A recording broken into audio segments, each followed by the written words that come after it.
So if you guys are watching this video and you're thinking about selling your home, you might be concerned as far as what's going on out there in the media with headlines in the real estate world. And Jackie and I have been on multiple listing appointments since this has all taken place. So we're going to go over 3 common questions we are faced with in today's listing appointments from sellers that may offer you some really good insight as to how things are going to be operating moving forward post NAR settlement climate. Yep. Well, I'll be the seller. Abel's going to be my realtor in my appointment, and we're just kind of going to go through this, right? So Definitely. Cool. Look, Abel, I've been reading about these headlines, and it sounds like I don't need to pay at least a buyer's commission. Is that true? Right. So the exact headlines that came out and broke that day were long gone are the days of 6% commission, right? And I just want to start off with saying that commission has always been negotiable by law and throughout my entire career. So I've always had to fight extremely hard to get a 6% commission because 99% of the people always negotiate, right? So is it gone? Well, you're looking at the new RLA, right? It's all red here. It's all brand new. We are now only negotiating our fee to list your home. So right now I charge 3.5% to list your property. So right now this new listing agreement is only going to cover my compensation to represent you as a seller. So I don't have to pay the buyer side commission anymore. Our agreement does not stipulate anything about paying a buyer's agent commission anymore. That's correct. But I'm going to give another form here that auto-populates with the listing agreement called an MLSA. That MLSA is going to explain to you, there's a few new forms with this agreement, guys. But the MLSA covers whether or not you are willing to pay concessions. And you're probably wondering, what's a concession? Yeah, well, explain the concession to me. So the MLSA, this is all modifications to the new listing agreement. The MLSA has a seller concessions here. And what it is this: you as a seller, are you willing to offer a concession to a buyer if they brought you an offer on your home? So if they have an offer already in, the concession could be for closing costs. It could be for repairs. It could be for whatever the buyer is asking for, and they need assistance to make this deal work. So now in those list of options, their agent's commission could be on there? Correct. Is that what you're saying? Because buyers and buyers agents will be required to enter into a buyer representation broker compensation agreement. And that buyer will be on the hook to pay their agent's compensation as a closing cost. Well, then if I'm listing this competitively like you told me to, we're doing all this upfront work and I'm putting money in to make it look good, can't I just look at the offers as they come and then decide if I want to pay a commission? I love that question because that's exactly what this MLSA is. The MLSA talks about seller concessions. It defaults that you are not paying any concessions, okay? But there's a box here that says you are willing to consider an offer with concessions. It's not a unilateral offer of payment of concessions. It just says that you're willing to consider it. So then, Abel, when an agent calls you and says, hey, I have a client interested, and they ask you what I'm paying or if I'm paying their side, what do you say? If you check the box that you were willing to consider it, I'd say, hey, my seller is open to paying concessions. I'm not giving a fixed dollar amount or a percentage. My seller is open to it. We've had this discussion of offers that could come in with potential requests for compensation or concessions to be used for compensation. My seller will consider it, put the offer in writing, depending on how good the offer looks, will determine how much money or whatever percent that my client is willing to pay. Well, what if you represent the buyer? Then you're representing both of them. Can't you just take whatever commission I agree to pay you? So that's a great question because now we're referring to dual agency, which our listing agreement used to cover, right? Compensation for dual agency or co-oping another brokerage. Now our listing agreement isn't covering dual agency. We can go to a buyer commission advisory, which is a new form that populates with the RLA. And that buyer compensation advisory is going to talk about, broker compensation advisory is going to talk about the different types of agency and the different ways compensation works. So your question is, if I represent the buyer, am I only going to work for my 3.5% listing commission? The answer to that is no. And the reason being is because I have to enter into a buyer broker agreement with that buyer. I have to have a conversation with that buyer on how much money I'm going to charge them to represent them. That buyer may or may not have the means of paying me the commission. So they may ask me to write the offer at $2 million, but they need a 2.5 or a 3% concession to offset to offset their obligation to pay me my commission. Well, what if I just tell them, and tell you, I'll just pay 1% more. You handle their part of the paperwork and you just close this deal up. Now, that's all part of the negotiation. So that scenario could work should the agent in that particular situation agree to do that. If they're going to be making 3.5 and 1%, 4.5 total percent commission, sure, agents could choose to do that. But that's going to be a conversation between, you and me when you see the offer, and me and the buyer, whether or not they can offset the money that they owe me, or if I'm willing to reduce that, or the brokerage approves reducing that commission.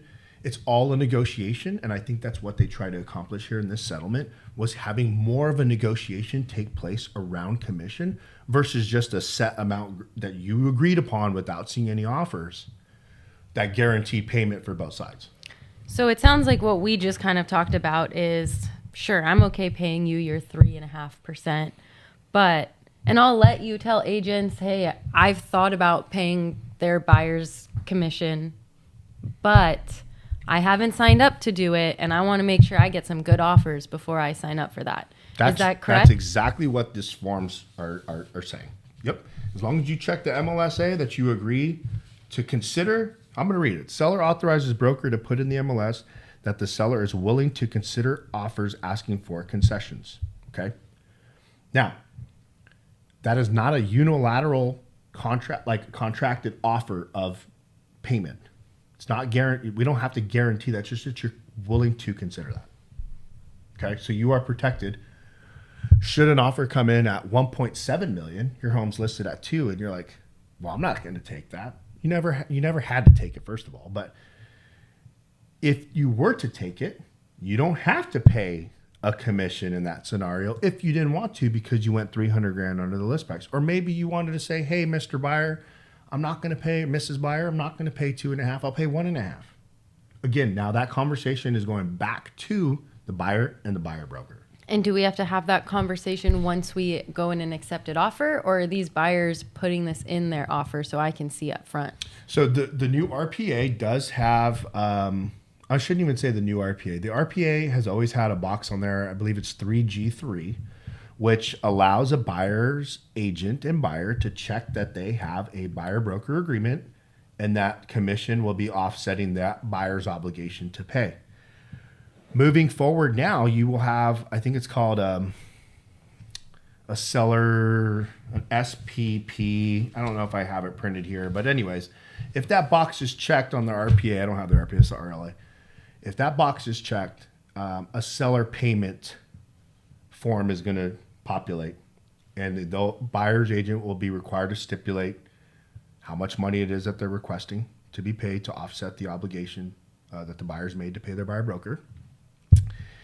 And the seller in that document has the right to request a copy of that document to verify that the amount that they're requesting is the amount that's actually contractually agreed to, in order to keep the seller from being taken advantage of.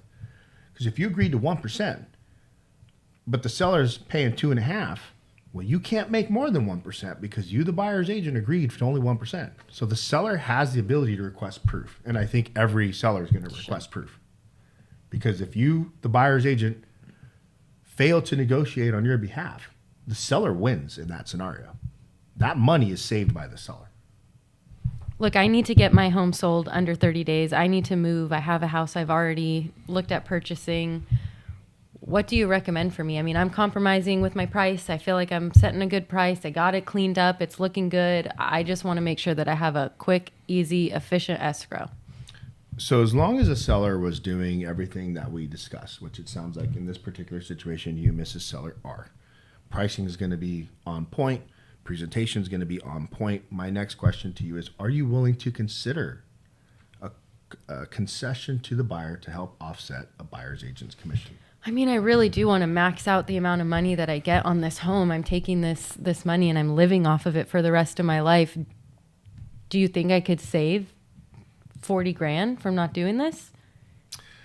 What I would say in this position would be, I think you could expect most buyers making an offer on your home are going to request you to pay the buyer's agent's commission.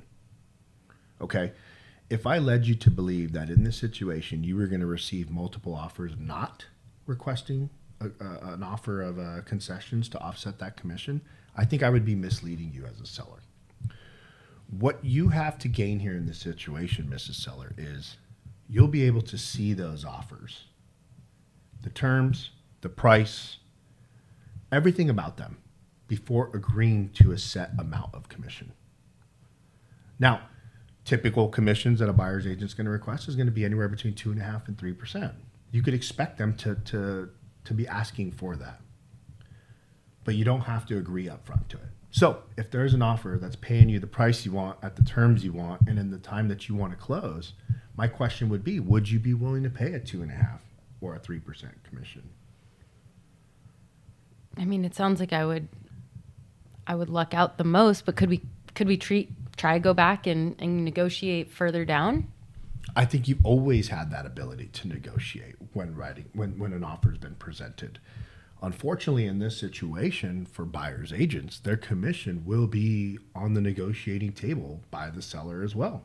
I'm going to break character really quick because I feel like that's one of the points that's frustrating for us as agents is my duty is to advocate for my client. And now it feels like as a buyer's agent, we almost diminish all of their terms, all of their price. That's fine. And then we're just advocating for ourselves and our commission. And I think that's where this NAR settlement kind of went wrong.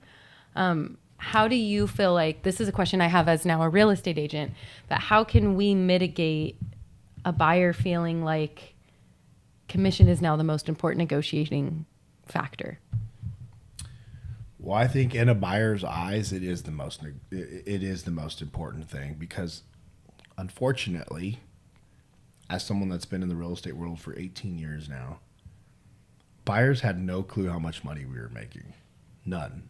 I don't even believe buyers sign a commission demand. I think that's just between. They just see on the closing statement how much their even agent at that, earns. I'm pretty sure a lot of the times these escrow companies don't even send a full settlement statement that shows seller and buyer side. It only shows the buyer side. So the buyer is not seeing the seller's cost of the sale.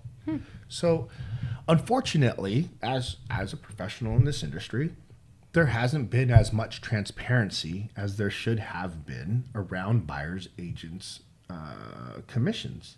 So now, yes, when you factor in you're buying a $2 million home and I'm going to get paid $50,000, $60,000, you as a buyer now signing a contract stating you're on the hook for that worst case scenario gives you some clear indication as to how much money I make and allows you the opportunity to ask some questions, which I think is great, as to what it is that you're doing, Mr. Agent, to earn $50,000, $60,000 to represent me. I think it gives you the power as a buyer to interview multiple agents. In fact, I think it encourages that even more to pick the best possible representation you can get. I think it will weed out the agents that have no industry experience and no clout or experience whatsoever for representing a buyer. And negotiating. I think if they can't negotiate for themselves, they're certainly not negotiating for you. And I think what this whole thing has proven is you need a buyer's agent that is good at negotiating because you're going into this on the hook for a commission and then negotiating against the seller to try to pay that. So now exactly. So before going back to seller, I know we're switching gears here. Yeah, sorry, I switched gears, but going back to a seller was signing a commission agreement up front, already securing a commission for a buyer's broker, agreeing to pay that listing agent who was going to share a certain amount with that broker to negotiate against them. Yeah. Why would you do that? Personally, like as a consumer, when I'm reading all this and understanding it all, I do see the condescending nature of that. Why would I agree to pay you $50,000, but you're also being the one that's negotiating against me? Why don't you negotiate your commission with your agent and then we'll have that conversation on payment? So I do get it. I really do. I really do. But yes, I do think now going into it, buyers' top concern is going to be how much money are you paying me or charging me? And the seller is probably going to try to say, how low are you comfortable going in this concession negotiation? I think as sellers adjust, and we all adjust in this new world post, come August, maybe even sooner, we're all going to figure it out together. But I do think that if you're listing your home for $2 million, you want $2 million, you have 5 offers offering you $2 million or $2.1 million, and they're all asking you to compensate their agent, what are you going to do? You're going to counter them all. Yeah. Probably on price. You're probably not going to counter on commission. You're saying, well, fine, I'll pay the commission, but I want a little bit more money. That's no different than what you've always done as a seller. Yeah. The commission was already factored into the whole deal. And if you got 5 offers at $2 million or $2.1 million, you were countering all 5. It's what they call a multiple counter offer. And you were saying, submit your highest and best offer. And if someone came back at 2.2 or 2.3, well, guess what? You got $300,000 over the asking price, and you gladly compensated their agent. Yeah. It's the same stuff. It's just different forms, different conversations, different dialogues between agents and clients, but ultimately the destination is the same. The path maybe has changed. There's been a detour, but the path is still going in the same direction, which is you seller selling your home, you buyer buying the home. I just think there's more conversation and dialogue taking place between agents and consumers, and unfortunately, it didn't seem to be taking place as much as it should have. Right. Yeah. So I think it's all really good. Am I concerned? No. Do I think there'll be downward pressure on buyers, agents, commissions? Yes, I do. But I also think only the strong will survive, and that's the nature of the real estate business. I know, contrary to what other people see on these ridiculous selling real estate TV shows, is that this job is easy. This job is not easy. This job is by far probably the hardest job you could possibly have. Challenge me on that. I dare you. I've been doing this a long time. It's the easiest job to get into. It's really easy to get into. I'll agree with you there. But it's definitely hard to make this a profession. There are really terrible people in this business. I agree with you there. Those are the ones that are undercutting themselves to get your business and then not negotiating on your behalf. And then you're in an escrow and all of a sudden you realize you are on the hook for a $60,000 commission because you hired an agent that was terrible. Is terrible. And but I do think it is extremely difficult to make it in this industry. And if you think otherwise, again, I welcome the challenge. I welcome the conversation because I've been doing this long enough and I've done so many different parts of this business that I feel like I know it extremely well to tell you that it is a very difficult business. It is certainly one of the most difficult businesses. And agents deserve to be compensated. If we work really hard and do their job. I agree. No different than when you go to a restaurant and you tip 30% versus 10% or whatever it is. Or you tip the barista that just flips over the thing versus somebody who was a waitress the whole time. I mean, those are two different things, deserve two different tips. It's the same with services like ours. Get a high-end realtor, a full-service realtor, and you'll be very happy with paying them. No doubt. I think nothing is changing in the overall picture of how it's the end result, which is funds being transferred and people being paid through it. It's all still going to happen, and we'll see how we navigate it all. But that's my point. So hopefully we didn't go too much on a tangent there with that, but probably at the end. But I think these are all really important things for you as a seller to consider and think about on your perspective, but also you have to understand the buyer's perspective because ultimately that's what a negotiation is. It's both of your guys' terms, price, and everything coming together to make a deal happen. Cool. Well, hey, I'm Abel Ramos with Compass. I'm Jackie Potter with Compass. If you guys have any questions, please reach out to us. We are always here to help. Take it easy.